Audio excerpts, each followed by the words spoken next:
Hello there, everybody. I know it's going to take people a few minutes to get over here. I was in the process of trying to pull up the Rich and Meaningful Life short that I did.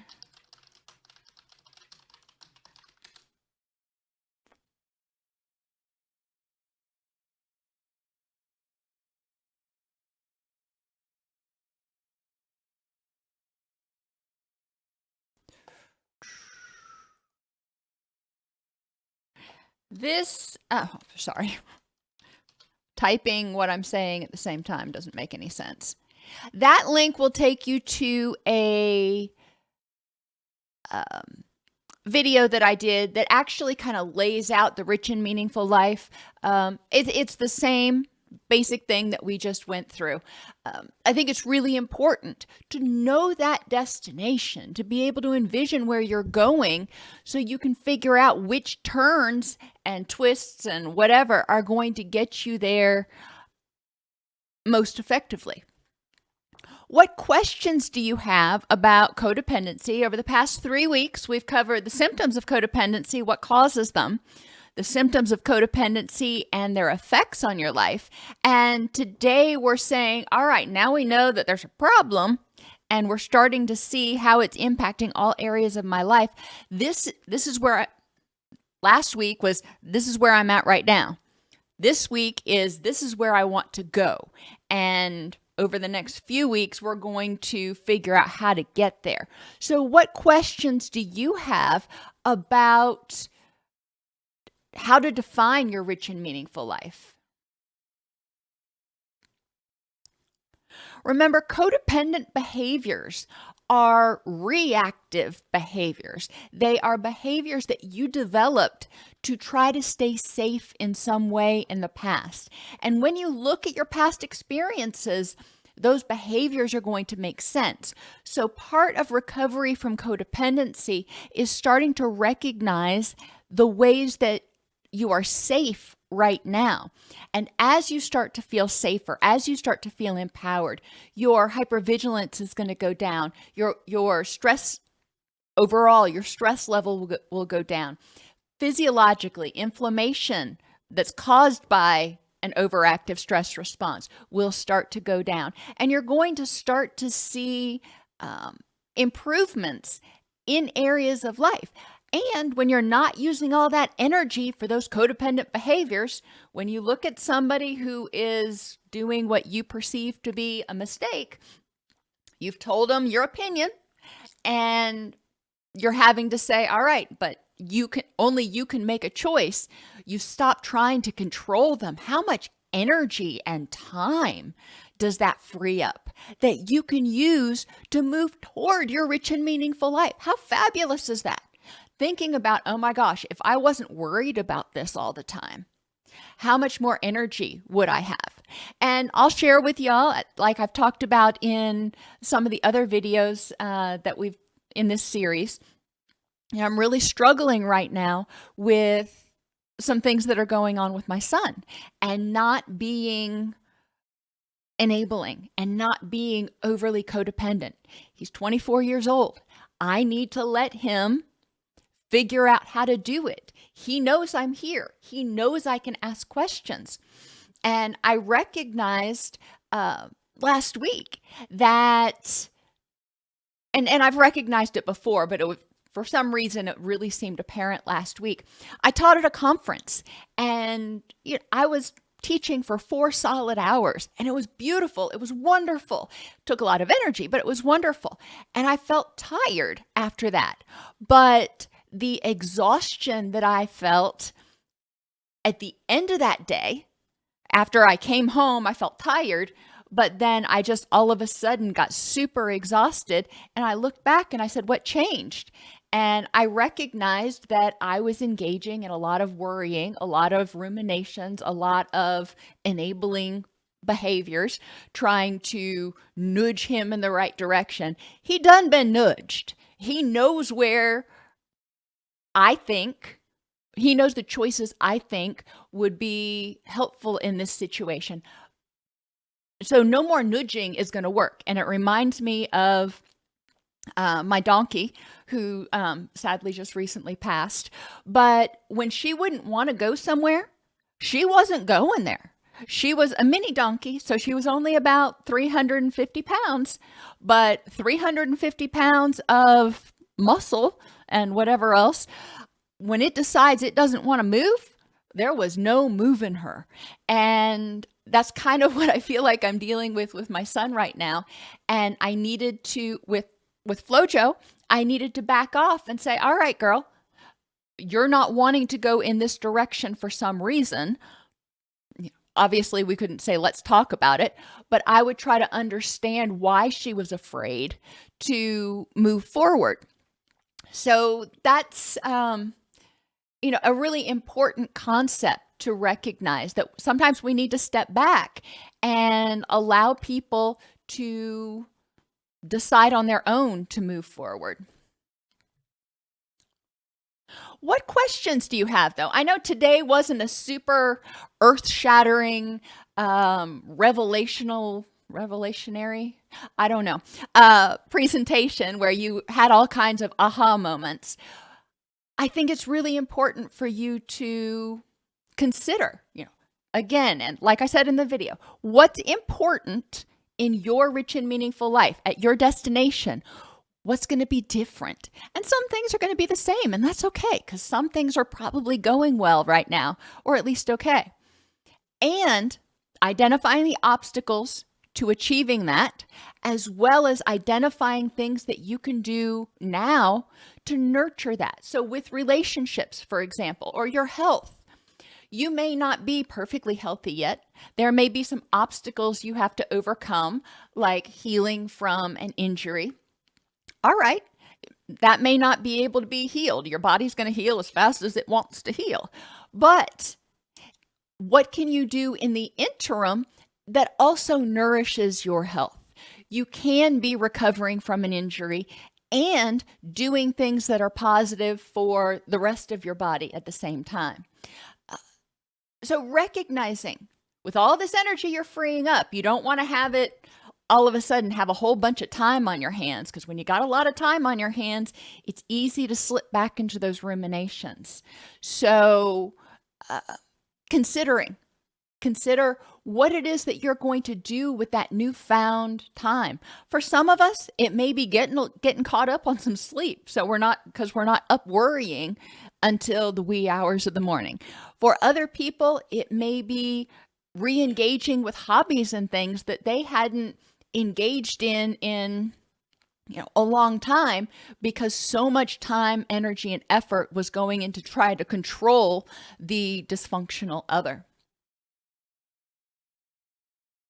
I am just kind of prattling on to fill time right now. If you've got questions, this is the time for you to ask it. If you don't have questions, then we can end this live, no harm, no foul. But I want to make sure that people have a chance to try to clarify anything that was unclear. So ideally, you're able to implement the activity in the upcoming week. I see we have a lot of people in here, not a lot of chatters, a lot of people, and that's okay. Not everybody feels comfortable chatting. I hear that. I understand that. If you are I'll get to you in just a second, beautiful. If you are a member, you are able to access our Telegram group, which is not super active right now, but it's monitored by Adriana and myself, and you're able to get questions answered without being sort of on blast for everybody on YouTube. So that is available to people who are members. Okay, beautiful. How to process emotions. Processing emotions requires first identifying the emotion, knowing what is it that I'm feeling right now. Anger, anxiety, depression, grief, guilt, jealousy, resentment, whatever label. And then, okay, I've put a label on it. Why am I feeling this way? What is it? What is causing me to feel this way? And what is this feeling telling me? Remember, anger and all of his buddies, guilt, resentment, grief, often tell you that there might be a threat and you've got to fight to protect yourself. Anxiety is the flee part that says, hey, there might be a threat. You need to protect yourself. And that goes with worry and ruminations and those things. So the majority of your dysphoric or unpleasant feelings basically come down to your brain telling you, hey, there might be a threat, or you might be powerless in the case of depression. And it's up to you to be able to evaluate that in the present and say, all right, in the present, is there a threat? Am I powerless? Once you've identified that and you know that you're safe, then you can start looking back at, what is this triggering? If I'm safe right now, why am I feeling anxious? Okay, so when was the last time I felt this way? Or when was the first time I felt this way? And that can help you connect your reactions in the present to unresolved past stuff that is coming up. And that's just your brain's way of saying, hey, don't forget in the past when this happened, it was bad. It doesn't mean that it's happening right now. And becoming more aware of the difference between a schema or a memory and the present situation can be really, really helpful. I have chronic illnesses that flared massively during codependent heavy feelings. Now that we're broken up, my symptoms are improving. Awesome. Is there a connection, or just because I'm taking better care of me? There is a connection. There is most definitely a connection. When we are chronically stressed, our HPA axis, or our stress response system, basically gets out of whack. And we start to experience, as a result of chronic stress, systemic inflammation. We start to experience a reduced pain threshold. Both of those are kind of bummers in terms of chronic illnesses. We start to experience reduced immunity. Your body is devoting the majority of its resources to fight or flee. It's not devoting its resources to immunity and repair and all those things. So you start to see the equipment in the factory starting to break down. And I use that analogy of the factory a lot because it's so applicable to our mind-body connection. When the machines are being run at full power, in the red zone, it can only happen for so long before the machine overheats and breaks down.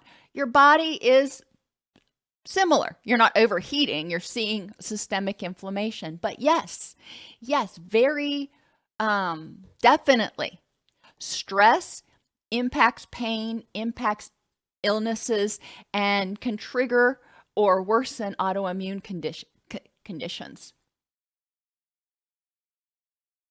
When you recognize you're being too controlling and codependent, what to do to stop micromanaging your partner. When you recognize it, that's sort of a stop sign. Think of it like a cop standing there going, all right, stop. And when you recognize it, figuring out how you can put on the brakes. If you recognize, hey, I'm micromanaging in this situation, let me walk away for a minute. Let me excuse myself and go to the bathroom so you can get into your wise mind. If you're micromanaging in codependency, a lot of times what that is saying or communicating is, I feel unsafe. I don't feel safe enough that I can trust you to make the right decision as I see it. Therefore, I'm going to try to control you to keep you safe because I'm afraid that something's going to happen to you, that you're going to abandon me, that you're going to hurt yourself, something like that.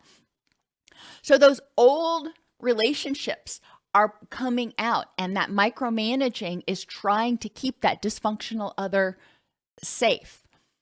Recognizing that, stepping away so you can take a breath, get out of fight or flee, down-regulate that anxiety, and evaluate the situation based in the current context. is this person capable of making their own decisions?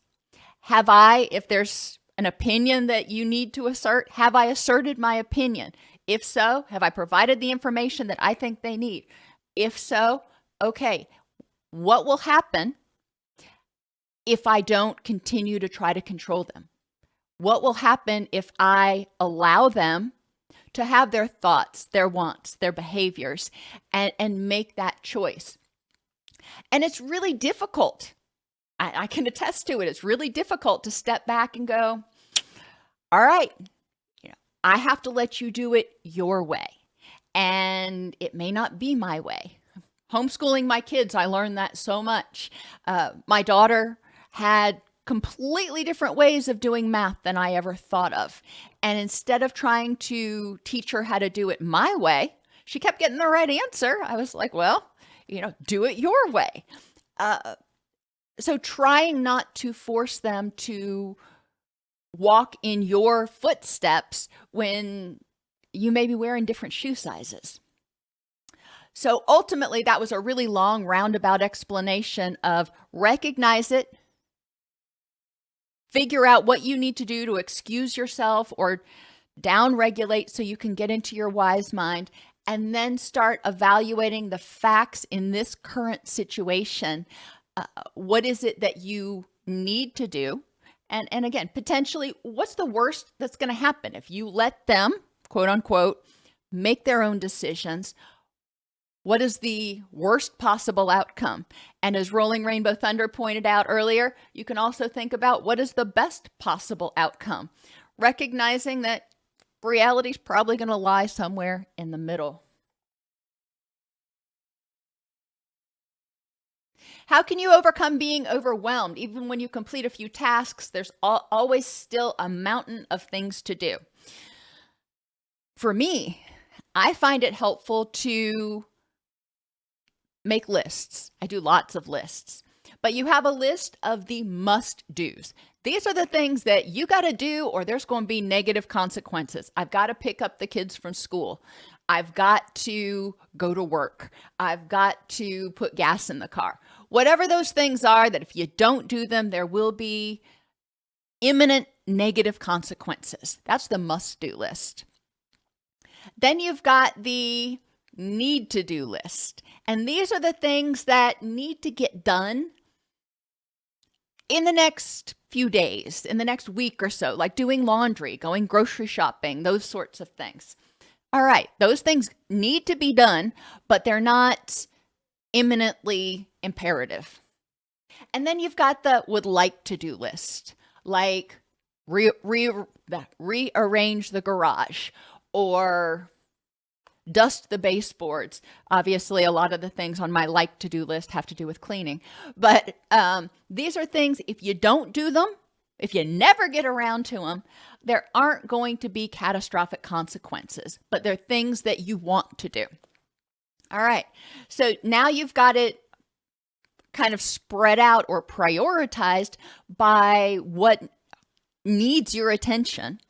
And then the rest of the stuff, yeah, they can be really long lists. I know I've got a couple on the fridge right now that are just like overwhelming.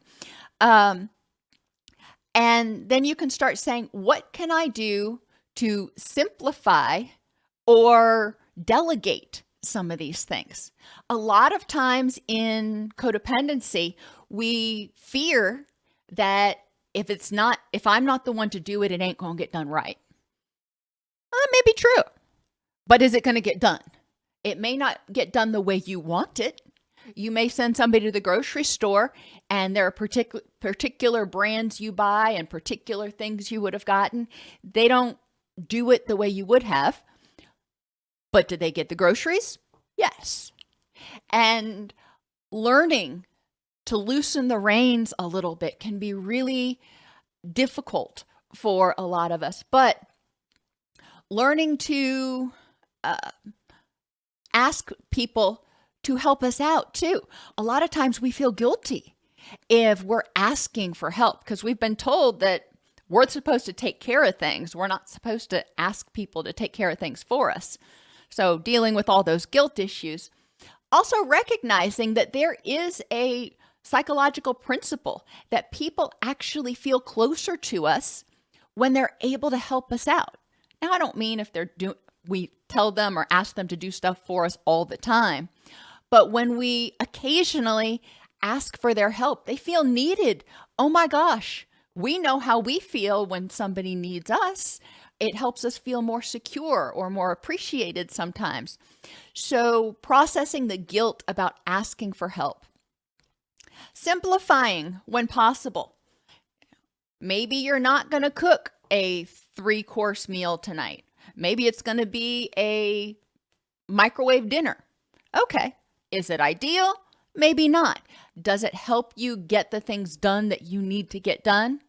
Maybe so. Evaluating your progress. Mark things off on your list as you go through. That can be really helpful. But again, going back to that list and really differentiating from the things that have to be done from the things that you'd like to get done. And I'm going through that right now with my business stuff. There's just so much that feels like it needs to be done, and it feels like it needs to be done yesterday. Well, if it needed to be done yesterday, there's a problem because I didn't get it done. In reality, I've got some time. And if I push it and burn the candle at both ends, then I'm going to run out of gas. My factory's going to shut down, and I'm not going to be able to do anything on the list. So I need to keep that in mind as well.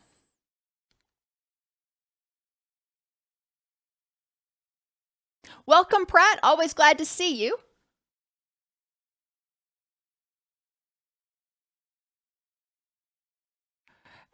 Cindy, I see you said hello, but then I don't see your question. Okay. I see myself as a codependent mother to my adult son, who in turn has become codependent to his own close relationships.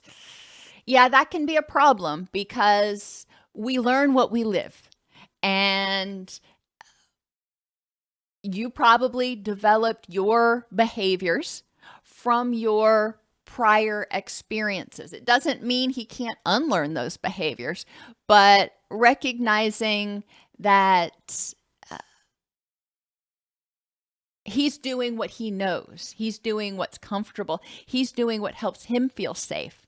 And if those behaviors you think are unhealthy for him, then talking with him, I don't know how old he is, about talking with him about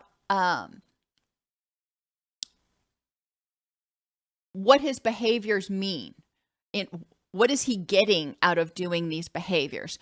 Maybe sharing with him your experiences of giving too much or micromanaging or whatever it is that he's doing, and providing sort of that sage wisdom that he may take or he may not.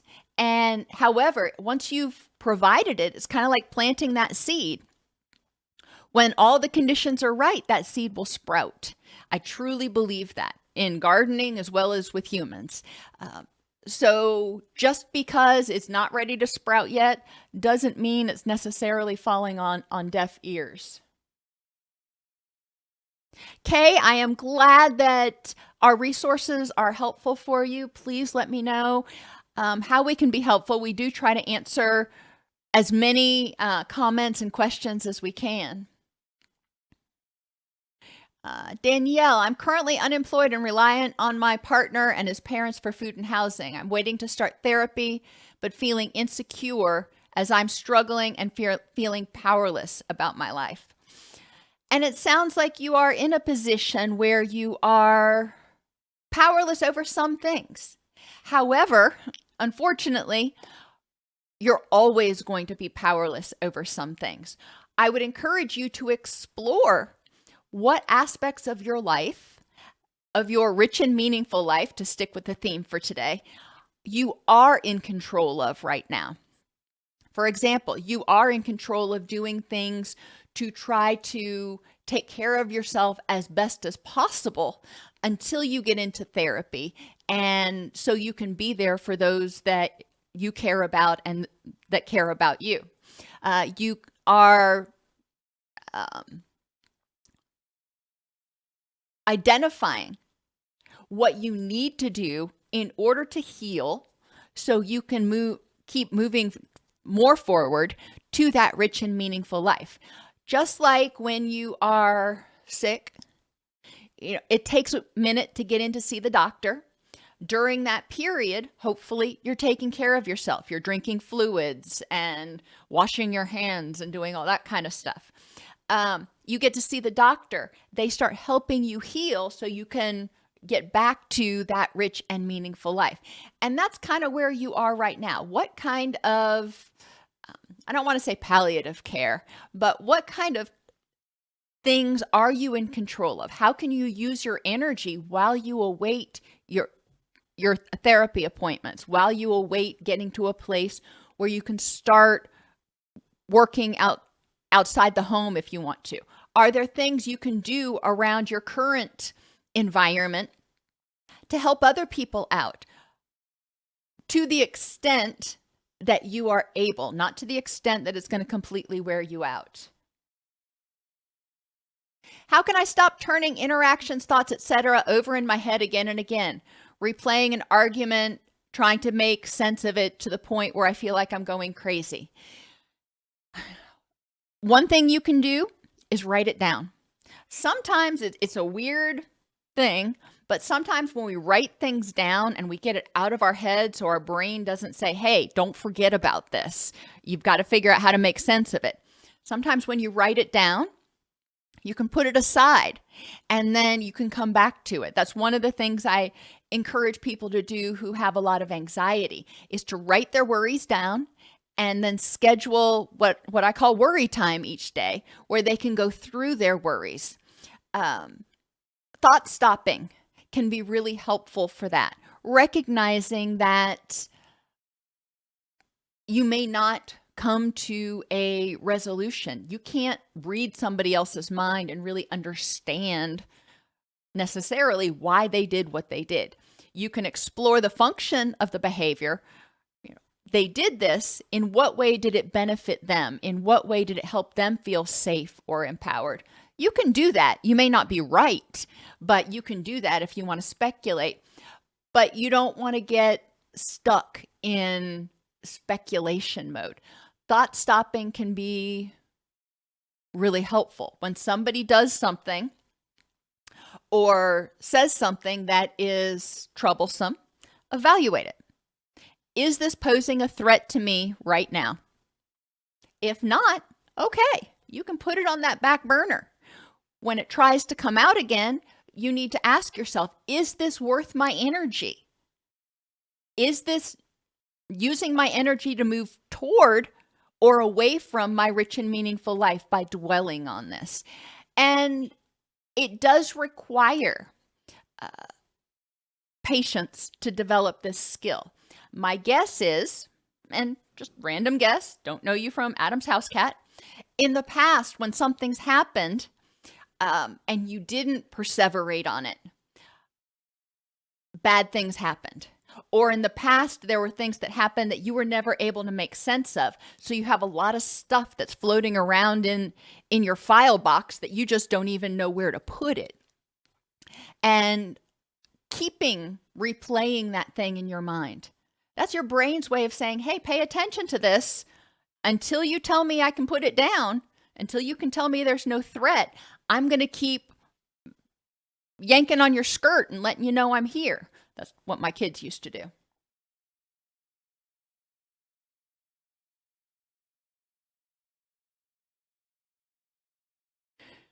Okay. Cindy's continuing that this is, her son is actually 30, so not a child or an adolescent, so to speak, and is currently using or abusing alcohol. And you're at that point where he's old enough to make the wise decision.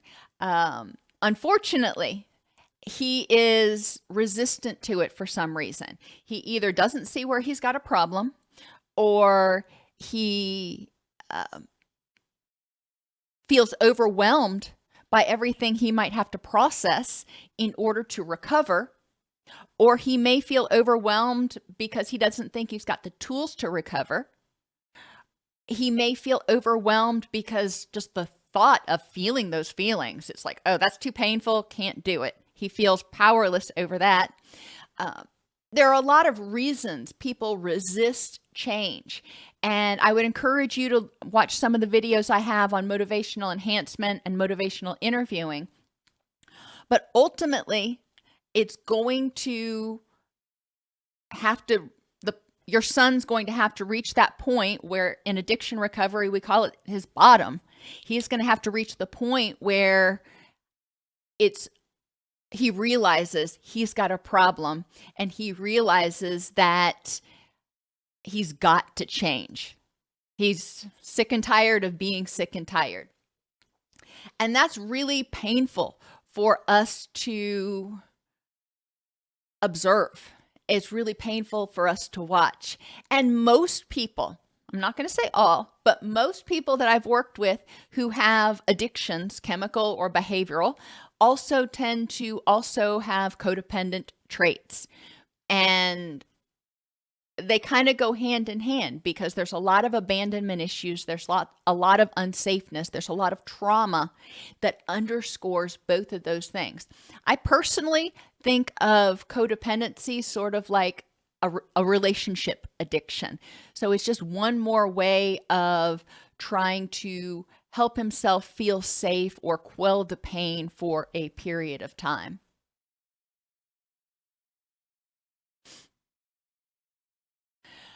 How can I move on from a relationship that's over for months now, been in contact with the ex for months and still can't be in peace? It's manageable at best, but I seem to have an addiction. Without knowing a whole lot more, I'm only going to have some real superficial answers for you. If it were me, I would make a list of the pros and cons of that relationship and the pros and cons of being out of that relationship. When you have it down on paper, it's harder to sugarcoat the cons. It's harder to sugarcoat all of the reasons that the relationship is over. And sometimes the relationship is over and it wasn't your doing, it wasn't your choice. And that represents powerlessness.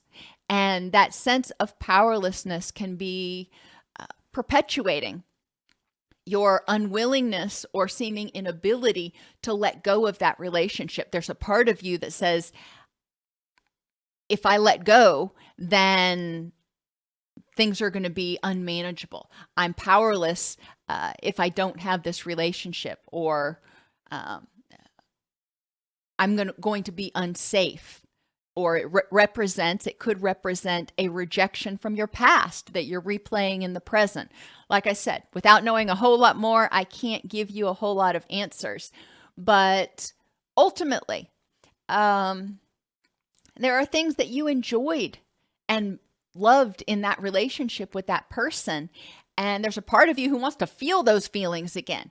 Unfortunately, probably not going to be able to feel it from that person. And it may be fear that you're never going to feel those feelings again. I would encourage you too to look at the pros, the benefits that you got out of that relationship, and see if you can identify any other relationships that you've gotten similar benefits, especially current relationships. Love and nurturance, for example, can come from a lot of different sources. In order to decrease hypervigilance, you need to feel safe. And that means recognizing what your triggers are. And in general, you can't possibly recognize every trigger. Recognizing situations and things that generally make you feel unsafe, where they came from. This reminds me of 10 years ago or 20 years ago. And being able to stop and say, but now is different. Now I am safe. Now I'm an adult. Now I can protect myself. As you do that repeatedly in different situations, your brain is going to start to overwrite or rewrite that programming. Those memories of being empowered, those memories of being safe are going to start becoming much more numerous and start to outnumber the memories of being powerless. Now, those powerless memories are really strong. But as you start to recognize, hey, I am safe in this moment at this time, that's what your brain's going to start defaulting to.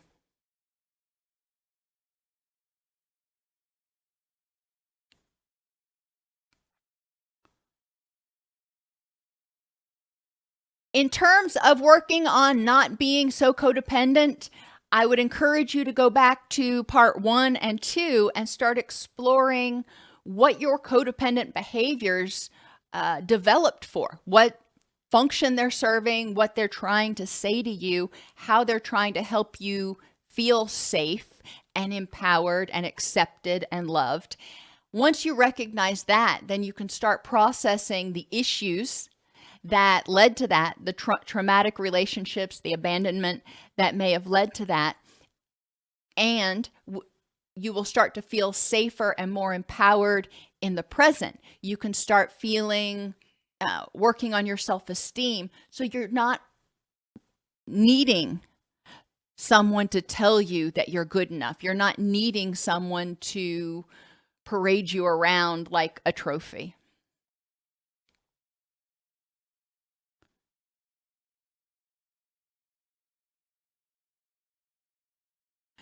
I do not want to visit my codependent widow mother for Thanksgiving or Christmas. Your thoughts? That's another one that's a really loaded question because I don't know your culture. In some cultures, setting boundaries and saying, you know what, I have something else I need to do, or I have somewhere else that I need to be, is saddening to that person, but it's not totally culturally inappropriate. If that's something you're able to do, maybe scheduling it so you have to work that day or something, that can be helpful. Talking with that person ahead of time about the things they do that make you feel uncomfortable. Now that's a pie in the sky idea that probably is not going to be practical. And or if you decide that you need to go for whatever reason, even though you don't want to go, having a plan for how to deal with those codependent behaviors. If she tries to be controlling or nagging or nitpicking, recognizing that's her own anxiety, that's her own fear that is trying to come out and control you because she's afraid that you're going to abandon her. She's afraid that you're going to hurt yourself in some way. So that's the long version of I can't tell you what to do. However, there are ways if you decide you need to go to plan for it so you have effective boundaries and it doesn't negatively impact you for days, weeks after that, or figuring out ways to bow out politely.